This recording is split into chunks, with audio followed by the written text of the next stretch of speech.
En Afrique du Sud, le fort de Bonne-Espérance, construit par les esclaves, est longtemps resté un symbole d'oppression et de torture. Alors qu'il fête ses 350 ans, le gouvernement sud-africain met tout en œuvre pour que le château représente la guérison et l'unité du pays.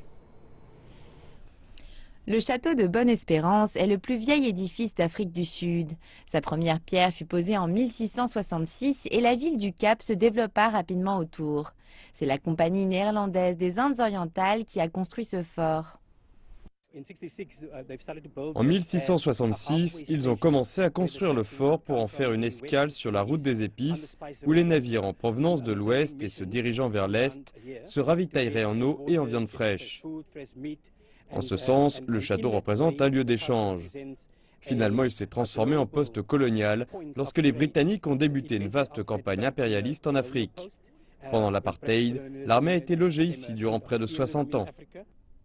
Le château a été construit par des esclaves venant principalement d'Angola, du Mozambique, d'Extrême-Orient et des populations autochtones.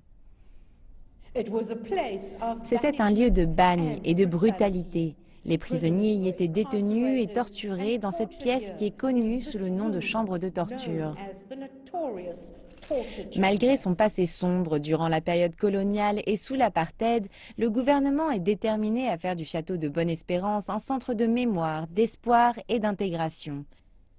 La commémoration du 350e anniversaire du fort a débuté par un discours du vice-ministre sud-africain de la Défense. Il a déclaré que l'édifice devait servir de témoin aux progrès réalisés par le pays, de l'oppression vers la liberté.